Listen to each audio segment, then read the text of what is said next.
شہیدی کے چوکھٹ پہ خالی ہاتھ جانا ہے، شہیدی کے چوکھٹ پر خالی ہاتھ جانا ہے، لوگ گل چڑھاتے ہیں ہم کو دل چڑھانا ہے، شہیدی کے چوکھٹ پر خالی ہاتھ جانا ہے، لوگ گل چڑھاتے ہیں ہم کو دل چڑھانا ہے، اور ایک ہی مسلح پر دو امام ہے شبنم، ایک ہی مسلح پر دو امام ہے شبنم، پشت پر نوازا ہے تو بندگی میں نانا ہے، پشت پر نوازا ہے تو بندگی میں نانا ہے، اور مشینی دور ہے ہر شے بسط رفتار چلتی ہے، مشینی دور ہے ہر شے بسط رفتار چلتی ہے، جہاز اڑتے ہیں سڑکوں پر چمکتی کار چلتی ہے، مشینی دور ہے ہر شے بسط رفتار چلتی ہے، جہاز اڑتے ہیں سڑکوں پر چمکتی کار چلتی ہے، مگر سائنس حیران ہے فقیروں کی سواری پر، مگر سائنس حیران ہے فقیروں کی سواری پر، یہ جس دیوار پہ بیٹھ جائے وہ دیوار چلتی ہے، یہ جس دیوار پر بیٹھ جائے وہ دیوار چلتی ہے۔ اب آپ کے سامنے اللہ مولانا محمد خواجہ ابراہیم مصباح صاحب اللہ آئیں گے، ان کے آنے سے پہلے چند مصرعے سماعت فرمائیں۔ چراغے فکر یقیناً بجھا کر سوتے ہیں، بولیے سبحان اللہ، چراغے فکر یقیناً بجھا کر سوتے ہیں، مگر نصیب کی شمع جلا کر سوتے ہیں، چراغے فکر یقیناً بجھا کر سوتے ہیں، مگر نصیب کی شمع جلا کر سوتے ہیں، اور روز خواب میں جنت کو دیکھتے ہوں گے، روز خواب میں جنت کو دیکھتے ہوں گے جو اپنی ماں کے قدم دبا کر سوتے ہیں، روز خواب میں جنت کو دیکھتے ہوں گے جو اپنی ماں کے قدم دبا کر سوتے ہیں، اور صدقہ بھی دے دیا ہے نظر بھی اتار دی، بولیے سبحان اللہ، صدقہ بھی دے دیا ہے نظر بھی اتار دی، دولت سکون چین سب کچھ پر وار دی، صدقہ بھی دے دیا ہے نظر بھی اتار دی، دولت سکون و چین سب مجھ پر وار دی، اور ایک رات میں نے کیا کہا طبیعت خراب ہے، ایک رات میں نے کیا کہا طبیعت خراب ہے، ماں نے تمام رات دعا میں گزار دی، ایک رات میں نے کیا کہا طبیعت خراب ہے، ماں نے تمام رات دعا میں گزار دی، ایک بار نعرہ تکبیر کا عرض کر لیں، نعرہ تکبیر، نعرہ رسالت، پورا بچہ ہاتھ اٹھا کر کے بولے نعرہ تکبیر، نعرہ رسالت، جشن محفل ورا، مطلق اعلیٰ حضرت، جناب اعلیٰ حضرت محمد ابراہیم مصباحی صاحب قبلہ، محمد ابراہیم مصباحی صاحب قبلہ، نعرہ تکبیر، نعرہ رسالت۔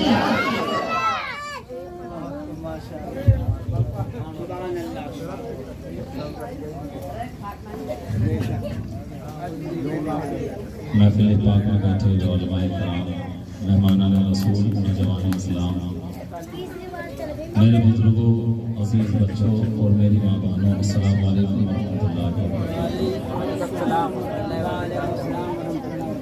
ایسا استقبال کیجیے گا تعلیم پڑھنے سے پہلے حوصلہ سے ہمارا کیا ہے کہ دھیرے سے آئیں اور پڑھ کے نکل جائیں تو زیادہ اچھا ہے، لمبا چوڑا استقبال بھاری پڑ جاتا ہے۔ نحمده ونصلي ونسلم على رسوله الكريم، اما بعد فاعوذ بالله من الشيطان الرجيم، بسم الله الرحمن الرحيم، قل هل يستوي الذين يعلمون والذين لا يعلمون، صدق الله العظيم وصدق رسوله النبي الامين المتين الكريم، ونحن على ذلك لمن الشاهدين والشاكرين والحمد لله رب العالمين۔ قادری ہوں شکر ہے رب قدیر کا، قادری ہوں شکر ہے رب قدیر کا، دامن ہے میرے ہاتھ میں پیران پیر کا، دامن ہے میرے ہاتھ میں پیران پیر کا، نہ تخت و تاج نہ لشکر و سپاہ میں ہے، نہ تخت و تاج نہ لشکر و سپاہ میں ہے، جو بات مرد قلندر کی ایک نگاہ میں ہے، جو بات مرد قلندر کی ایک نگاہ میں ہے۔ سب سے پہلے تو آئیے ہمارا اپنی غلامی اور عاشقی کا ثبوت دیتے ہوئے اپنے گناہوں کی معافی کے لیے ایمان پر خاتمے کی نیت سے، آقا کی شفاعت کی نیت سے، پیارے آقا پر عقیدت و محبت کے ساتھ درود و سلام کا گلدستہ پیش فرمائیں۔ اللہم صلی علی سیدنا مولانا محمد معدن الجود والکرم وعلی آلہ وبارک وسلم صلو علیہ صلاۃ و سلام علیک یا رسول اللہ صلی اللہ علیہ وسلم۔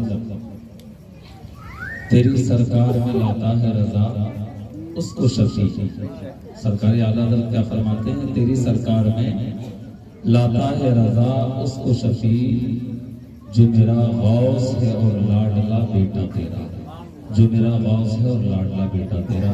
دیکھیے پچھلے پروگرام میں 2 کلام باقی رہ گیا تھا، تو وہی میں اب ڈیسائیڈ نہیں کر پا رہا ہوں، وقت کو دیکھتے ہوئے 11:30 ہو چکا ہے کہ ایک کلام پڑھا جائے یا تقریر کی جائے، کرنا کیا ہے وہ اب آپ بتائیے۔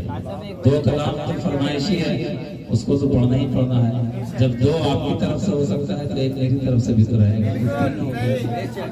اب 3 کے بعد تقریر کا کیا وقت بچے گا وہ دیکھنے والی بات ہے۔ تب بلا کسی بات میں الجھے بغیر، بات کو طول دیے بغیر آئیے مقصد اصلیہ کی طرف آتے ہیں اور اشعار کو عقیدت و محبت کے ساتھ اس نیت کے ساتھ سنتے ہیں اور پڑھتے ہیں کہ اللہ تبارک و تعالیٰ کہ پیارے حبیب صلی اللہ تعالیٰ علیہ وسلم فرماتے ہیں جہاں اللہ کے نیک بندوں کا ذکر ہوتا ہے وہاں پہ رحمت و برکت کی بارشیں ہوتی ہے۔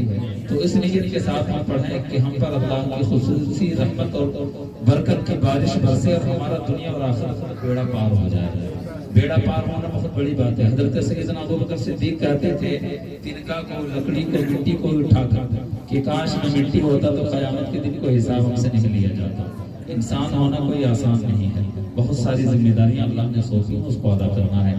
ایک مرتبہ درود شریف پڑھیں تو من قوت غوث اعظم پہنچاؤں صلی اللہ علیہ وسلم۔ صلاۃ و سلام علیک یا رسول اللہ صلی اللہ علیہ وسلم۔ رب نے کیا ہے افضل رب نے کیا ہے افضل رتبہ سے اعظم کا، رب نے کیا ہے افضل رتبہ سے اعظم کا، رب نے کیا ہے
اس کی جھولی بھر جاتی ہے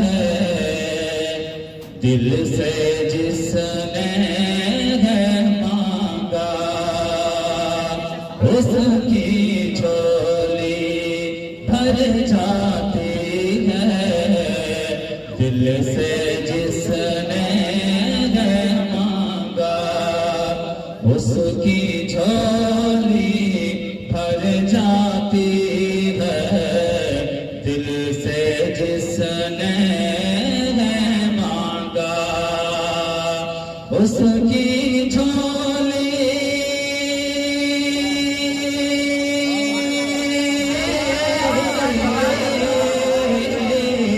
اس کی جھولی بھر جاتی ہے دل سے جس نے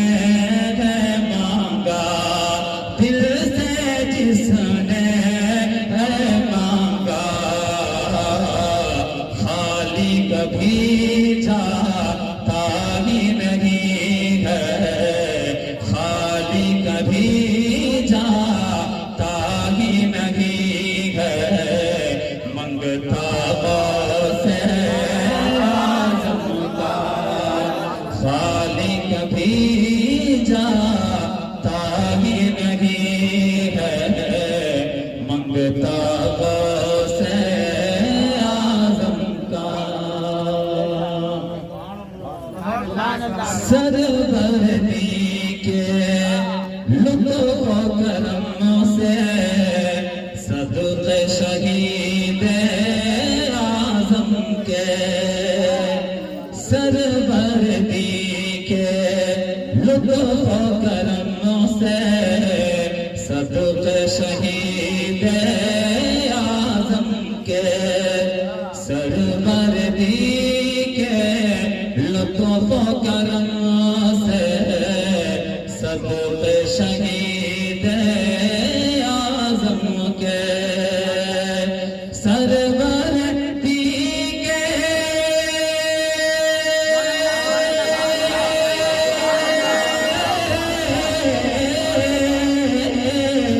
سربردی کے لطف و کرم سے صدقے شہید اعظم کے صدقے شہید اعظم کے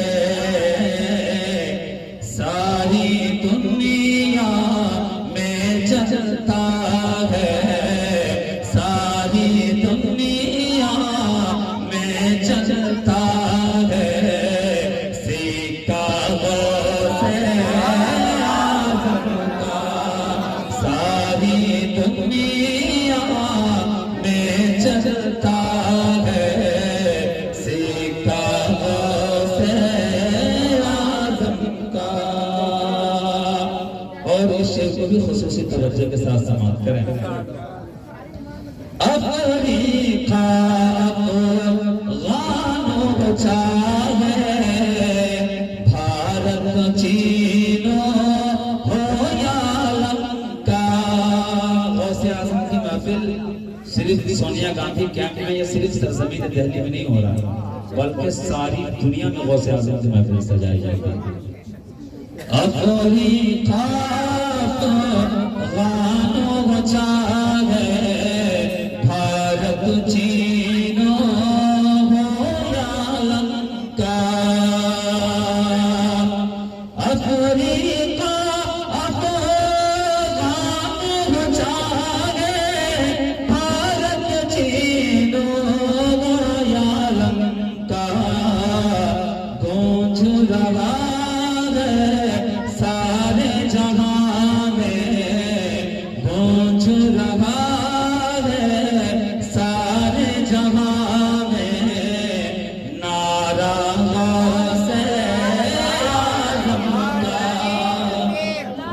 نعرے رسالت قیامت غوث الورا علماء اہل سنت علماء اہل سنت نعرے تکبیر نعرے رسالت وقت کے چوروں کی طاقت کیا چھین سکے میرا ایمان وقت کے چوروں کی طاقت کیا چھین سکے میرا ایمان وقت کے چوروں کی طاقت کیا چھین سکے میرا ایمان وقت کے چوروں کی طاقت کیا چھین سکے میرا ایمان چھین سکے میرا ایمان سارے غلاموں پر گئے بے شک سارے غلاموں پر گئے بے شک پہرا غوث اعظم کا سارے غلاموں پر گئے بے شک پہرا غوث اعظم کا 6-7 منٹ اس کلام میں گزر گئے اب 2 کلام اور بچا ہوا میں یہ سوچ کر آیا تھا کہ 15 سے 20 منٹ تک کلام پڑھا جائے گا، 10 سے 15 منٹ گفتگو کی جائے گی۔ 7 منٹ میں ایک کلام ہو گیا، اب دوسرے کلام کی طرف بڑھتے ہیں۔ اشعار بہت ہیں، ابھی تو آدھے بھی نہیں ہوئے ہیں جی، ابھی آدھے نہیں ہوئے، لیکن اس کو میں چھوڑ کر آگے بڑھتا ہوں۔ اب درود شریف شہریہ پیش کریں، صلی اللہ علیہ وسلم، صلاۃ و سلام علیک یا رسول اللہ صلی اللہ علیہ وسلم۔ دیکھیے آپ کی فرمائشوں کا احترام بھی ضروری ہے، اور یہ کلام جو زندگی کرائے کا گھر ہے نا، یہ انسان کے دل میں ایک روحانیت پیدا کرتی ہے، آخرت کی یاد دلاتی ہے نا۔ تو اس لیے اس کلام کو آپ سنیں، اس کے بھی چند اشعار آپ سماعت کریں۔ زندگی ایک کرائے کا گھر ہے، زندگی ایک کرائے کا گھر ہے، ایک نہ ایک دن بدلنا پڑے گا۔ زندگی ایک کرائے کا گھر ہے، ایک نہ ایک دن بدلنا پڑے گا۔ زندگی ایک کرائے کا گھر ہے، ایک نہ ایک دن بدلنا پڑے گا۔ موت جب تجھ کو آواز دے گی، موت جب تجھ کو آواز دے گی، گھر سے باہر نکلنا پڑے گا۔ موت جب تجھ کو آواز دے گی، گھر سے باہر نکلنا پڑے گا۔ روٹھ جائیں گی جب تجھ سے خوشیاں، غم کے سانچے میں ڈھلنا پڑے گا۔ روٹھ جائیں گی جب تجھ سے خوشیاں، غم کے سانچے میں ڈھلنا پڑے گا۔ وقت ایسا بھی آئے گا نادان، وقت ایسا بھی آئے گا نادان، تجھ کو کانٹوں پہ چلنا پڑے گا۔ وقت ایسا بھی آئے گا نادان، تجھ کو کانٹوں پہ چلنا پڑے گا۔ اتنا معذور ہو جائے گا تو، اتنا مجبور ہو جائے گا تو، اتنا معذور ہو جائے گا تو، اتنا مجبور ہو جائے گا تو، یہ جو مخمل کا کپڑا ہے تیرا، یہ جو مخمل کا کپڑا ہے تیرا، یہ کفن میں بدلنا پڑے گا۔ یہ جو مخمل کا کپڑا ہے تیرا، یہ کفن میں بدلنا پڑے گا۔ کر لے ایمان سے دل کی صفائی، چھوڑ دے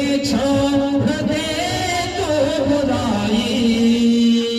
کر لے ایمان سے دل کی صفائی، چھوڑ دے تو برائی۔ وقت باقی گیا سی سنبھل جا، وقت باقی ہے آسی سنبھل جا، ورنہ دوزخ میں جلنا پڑے گا۔ وقت باقی ہے آسی سنبھل جا، ورنہ دوزخ میں جلنا پڑے گا۔ زندگی ایک کرائے کا گھر ہے، ایک نہ ایک دن بدلنا پڑے گا۔ اور حضرات اس شعر کو بھی بہت خصوصی توجہ کے ساتھ سماعت فرمائیں۔ انسان کی زندگی بچپنے سے شروع ہو کر جوانی کے دہلیز پر پہنچتی ہے، اور پھر طاقت و قوت کا مظاہرہ کرتی ہے، اور پھر بڑھاپے کے عالم میں اللہ تبارک و تعالیٰ اسی بچپنے کی یاد دلا دیتا ہے۔ آپ سماعت کریں۔ ایسی ہو جائے گی تیری حالت کام آئے کہ دولت نہ طاقت ایسی ہو جائے گی تیری حالت ایسی ہو جائے گی تیری حالت کام آئے کہ دولت نہ طاقت چھوڑ کر اپنی اونچی حویلی چھوڑ کر اپنی اونچی حویلی تجھ کو باہر نکلنا پڑے گا چھوڑ کر اپنی اونچی حویلی تجھ کو باہر نکلنا پڑے گا۔ ایک بادشاہ کی جب موت ہو جاتی ہے تو اگرچہ اس کی ڈیتھ باڈی مٹی کر لیجیے محل میں ہوتی ہے، نہ چاہتے ہوئے بھی دنیا والے اسے کیا کرتے ہیں گھاٹ پہ بیٹھا کے گھاٹ پہ لیٹا کے بیٹھا کے کہاں ہو سکتا ہے مردے کو بیٹھا ہی نہیں جا سکتا، گھاٹ پہ لیٹا کے کیا کرتے ہیں قبر میں پہنچا دیتے ہیں۔ محل تو بڑے شوق سے بنایا تھا لیکن جب روح تن سے جدا ہوگی تو دنیا والوں نے کیا کیا باہر کر دیا۔ اور تو شیخ سماعت کر لیں 10:11:44 ہو گیا وقت بہت ہے ایک اور رہ گیا لاسٹ پورا میں کرتا ہوں۔ اچھا بات بیٹے بھائی بھتیجے تیرے ساتھی ہے سب جیتے جیتے باپ بھائی بیٹے بھتیجے تیرے ساتھی ہے سب جیتے جیتے اپنی آنگن سے اٹھنا پڑے گا اپنی آنگن سے اٹھنا پڑے گا اپنی چوکھٹ سے ہٹنا پڑے گا اپنے آنگن سے اٹھنا پڑے گا اپنی چوکھٹ سے ہٹنا پڑے گا۔ زندگی ایک کرائے کا گھر ہے ایک نہ ایک دن بدلنا پڑے گا۔ آخری شعر سے سماعت کریں۔ ہے بہت ہی بری چیز دنیا ہے بہت ہی بری چیز دنیا کیوں سمجھتا ہے دنیا کو اپنا باز آ جا گناہوں سے ورنہ باز آ جا گناہوں سے ورنہ عمر بھر ہاتھ ملنا پڑے گا باز آ جا گناہوں سے ورنہ عمر بھر ہاتھ ملنا پڑے گا۔ حضرت نے کہا کہ اب تھوڑی دیر تقریر ہونی چاہیے اور آخر میں وہ آخر والا کلام سنا کر کے محفل پاک کا اختتام کر دیا جائے۔ میں حکم کی تعمیل کرنا چاہوں گا اور اب تقریر کی طرف لوٹنا چاہوں گا، اس سے قبل ایک مرتبہ اور درود شریف میں ہدیہ پیش کریں۔ صلی اللہ علیہ وسلم صلاۃ و سلام علیک یا رسول اللہ صلی اللہ علیہ وسلم۔ دراصل گزشتہ رات میں بھی جاگنا ہو گیا، دن میں سونے کا موقع نہیں ملا تو طبیعت پہ اس کا اثر تو پڑتا ہے، ٹھیک ہے، ایک فریش انسان اور ایک جو کئی رات سے جگا ہوا اس میں کافی فرق ہو جاتا ہے۔ میں نے قرآن عظیم کی ایک آیت پاک کو پڑھا، قل هل يستوي الذين يعلمون والذين لا يعلمون۔ اللہ رب العزت نے اپنے محبوب سے فرمایا کہ اے محبوب دنیا والے سے فرما دیجئے کہ اے دنیا والوں کیا علم والے اور بغیر علم والے برابر ہیں؟ علم والے اور بغیر علم والے برابر ہیں؟ قرآن عظیم کی آیتیں جواب دیتی ہے کہ نہیں نہیں، علم والے اور بغیر علم والے برابر کیسے ہو سکتے ہیں؟ علم والے کو اللہ نے درجوں بلند کیا، جس طریقے سے اجالا اور اندھیرا ایک نہیں ہو سکتا، دونوں کے مقام الگ الگ ہیں، اسی طریقے سے صاحب علم اور غیر علم ایک نہیں ہو سکتے۔ حضور غوث اعظم رضی اللہ تعالیٰ عنہ کی یاد میں اس محفل پاک کو سجایا گیا ہے۔ حضور غوث پاک کی سیرت طیبہ سے کچھ قیمتی باتیں آپ کے سماعتوں کی دہلیز تک میں آپ کو پہنچاؤں. کیا آپ نے بارہا نہیں سنا ہے کہ جب ہمارے سرکار سردار اولیاء حضور غوث پاک رضی اللہ تعالیٰ عنہ کی ولادت ہوئی اور پہلی مرتبہ جب آپ مکتب میں تشریف لے گئے اور استاد نے کہا پڑھو اعوذ باللہ من الشیطان الرجیم بسم اللہ الرحمن الرحیم، تو حضور غوث اعظم نے سیدھا 18 پارہ کی تلاوت نہیں کر دی تھی بغیر دیکھے ہوئے. ایسا بچہ جو ماں کے پیٹ سے 18 پارے کا حافظ پیدا ہوا ہو، وہ پڑھنے کے لیے مدرسہ جائے. ایسا بچہ جب اپنے گھر سے پڑھنے کے لیے مدرسے کی طرف جائے تو راستے میں اس کے ساتھ فرشتے چلے.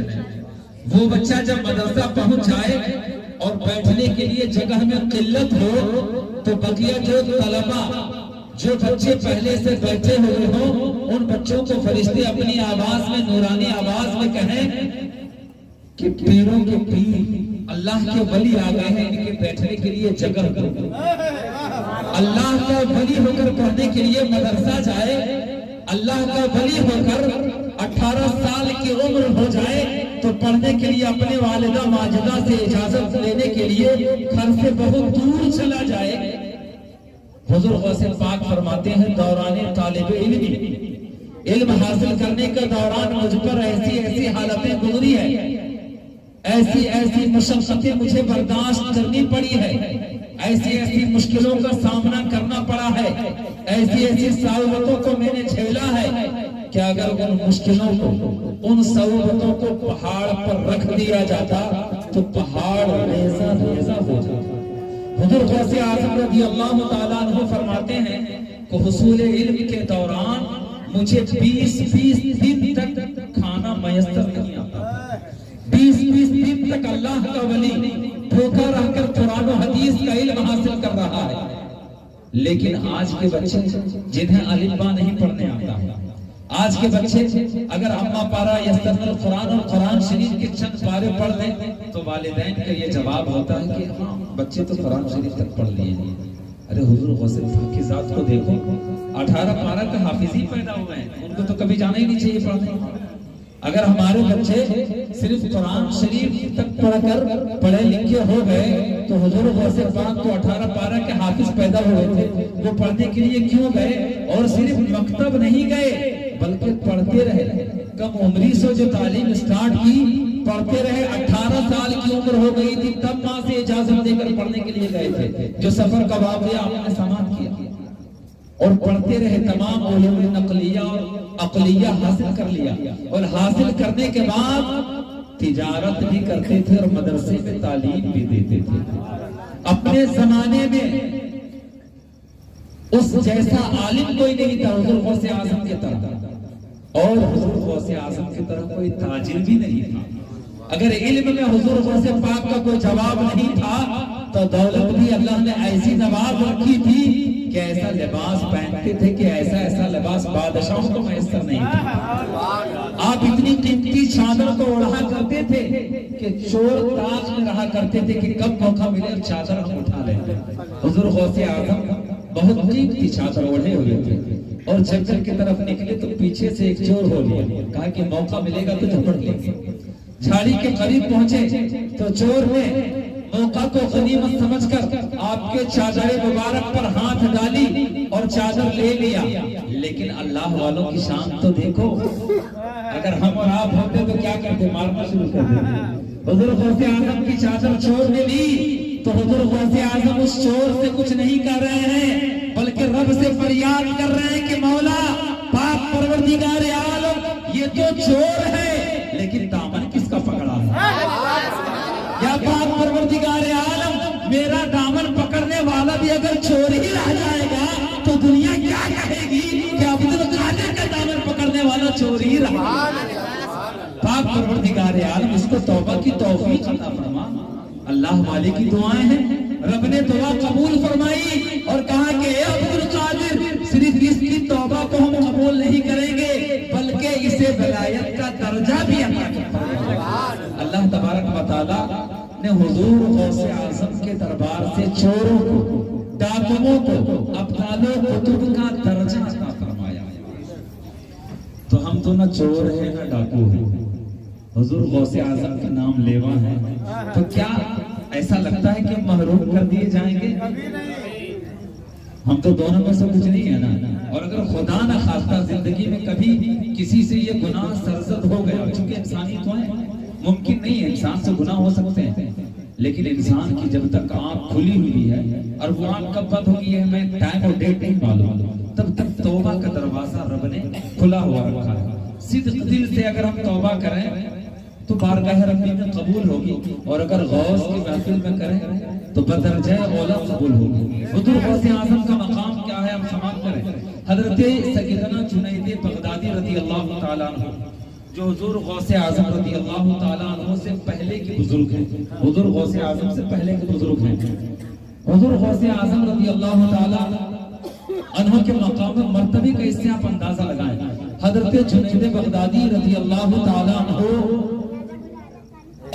خطاب فرما رہے ہیں، کیا کر رہے ہیں؟ سامنے میں بہت بڑا مجمع ہے، آپ واعظ و نصیحت فرما رہے ہیں، اور واعظ و نصیحت فرماتے فرماتے مراقبے میں گئے۔ مراقبے میں گئے تو آپ نے دیکھا مراقبے میں کیا ہوتا ہے، اللہ والے مستقبل کی چیزوں کو، فیوچر میں کیا ہونے والا، آنے والے وقت میں کیا ہونے والا، وہ سب جان لیتے ہیں۔ تو حضرت جنید بغدادی نے دیکھا کہ ایک زمانہ آئے گا کہ ایک ولی پیدا ہوں گے، اور وہ ولی اپنے زمانے میں کہیں گے کہ میرا قدم تمام ولیوں کے قدم پر ہے۔ تو اس زمانے میں جتنے ولی ہوں گے سب کے سب اپنے سر کو جھکا لیں گے اور کہیں گے کہ ہاں یا غوث آپ کا قدم ہمارے سر پر ہے، آپ کا قدم ہمارے سر پر ہے۔ یہاں تک کہ سرکار اعلیٰ حضرت نے فرمایا کہ یہ دل یہ جان ہے، یہ قلب یہ جگر ہے، جہاں چاہو رکھو قدم غوث اعظم۔ سرکار اعلیٰ حضرت نے فرمایا۔ تو حضرت جنید بغدادی کہتے ہیں کہ یہ ولی تو ہمارے بعد پیدا ہوں گے، اس زمانے میں نہیں آئیں گے، تو اس کا مطلب ان کا قدم میرے سر پر نہیں ہوگا، ان کا قدم میرے سر پر نہیں ہوگا۔ یہ صرف آپ کے دل میں خیال گزرا تھا، آپ نے زبان سے نہیں ادا کیا، اتنا سوچنا تھا۔ حضرت جنید بغدادی رضی اللہ تعالیٰ عنہ مراقبے ہی کے دوران اچانک کہنے لگتے ہیں کہ یا غوث آپ کا قدم میرے سر پر بھی، آپ کا قدم میرے سر پر بھی، آپ کا قدم میرے سر پر بھی۔ مریدین نے سنا تو حیرت میں پڑ گئے کہ غوث کن کا نام ہے، کن کے قدم کو کہہ رہے ہیں کہ میرے سر پہ بھی، میرے سر پہ بھی۔ جب مراقبے سے باہر آئے تو مریدین نے پوچھا کہ یا پیر و مرشد یہ عجیب و غریب واقعہ جو رونما ہوا، اس کی حقیقت ہم جاننا چاہیں گے۔ تو حضرت جنید بغدادی نے کہا کہ میرے مریدوں، جب میں نے مراقبہ کیا اور یہ دیکھ لیا کہ آنے والے وقت میں ایک ولی آئیں گے جو کہیں گے کہ میرا پیر، میرا تلوہ، میرا قدم تمام اولیاء کی گردن پر ہے، تو اس زمانے کے تمام اولیاء اپنی گردنوں کو جھکا لیں گے۔ لیکن میں نے سوچا کہ میں تو اس زمانے میں نہیں رہوں گا، اس کا مطلب اس ولی کامل کا قدم میرے سر پر نہیں رہے گا۔ میرا اتنا سوچنا تھا کہ میں نے رب ذوالجلال کو غضب کے حالت میں دیکھا، جلال کے حالت میں دیکھا، اور کہا کہ اے جنید بغدادی میرے ولی کے بارے میں تو کیا سوچ رہا ہے، میرے عبد القادر کے بارے میں کیا سوچ رہا ہے، ان کا قدم تیرے سر پر بھی ہے۔ تب جنید بغدادی نے کہا کہ غوث اعظم کا قدم میرے سر پر بھی ہے، غوث اعظم کا قدم میرے سر پر بھی ہے۔ ایک واقعہ اور آپ سنیں، اس کے بعد کلام پڑھ کے میں سلام پڑھوں گا، کلام پڑھ کے سلام پڑھوں گا۔ حضرت سیدنا عمر فاروق اعظم اور حضرت علی مرتضی، یاد رکھیں کوئی بھی غیر صحابی کے درجے تک پہنچ ہی نہیں سکتا، چاہے جتنا بڑا عبادت گزار، متقی و پرہیزگار، ابدال، کتب، غوث ہو جائے، لیکن غوث اعظم کو اللہ نے کیسی انوکھی شان عطا فرمائی ہے، کیسی انوکھی شان جو کسی کو نہیں عطا کیا۔ اولین و آخرین میں جتنے اولیاء تشریف لائے اور لائیں گے، غوث اعظم کا کوئی مثال نہیں ہے۔ حضرت فاروق اعظم اور حضرت علی مرتضیٰ کو جب میرے آقا نے اپنا جبہ شریف دیا اور کہا کہ میرے صادق عاشق اویس قرنی کو دے دینا اور کہنا کہ وہ میری امت کے لیے دعا کرے، مختصر عرض کر رہا ہوں۔ جب حضرت عمر فاروق اعظم اور حضرت علی مرتضیٰ حضرت ابی سے قرنی کی بارگاہ میں پہنچے تو سلام کیا اور کہا کہ آقا نے آپ کو سلام بھیجا ہے. سبحان اللہ. آقا نے حضرت سیدنا اویس قرنی کو سلام بھیجا ہے. حضرت سیدنا اویس قرنی نے شکر بجا لاتے ہوئے سلام کا جواب دیا اور جو جبہ شریف آقا نے دینے کے لیے کہا تھا حضرت عمر فاروق اعظم حضرت علی نے دے دیا اور یہ کہا کہ آقا نے امت کے لیے دعاؤں کی درخواست کی ہے. حضرت سیدنا اویس قرنی جب حضرت عمر فاروق اعظم حضرت علی لوٹ گئے تو سجدے میں گر گئے حضرت سیدنا اویس قرنی اور دعا پہ دعا کیے جا رہے ہیں سجدے میں گر کر. یاد رکھیے سجدے میں بندہ اپنے رب کے بہت قریب ہوتا ہے. جب دعائیں کیے جا رہے تھے تو غیب سے ایک ندا آئی کہ اے اویس قرنی میں نے اپنے محبوب کی آدھی امت کی بخشش فرما دی ہے.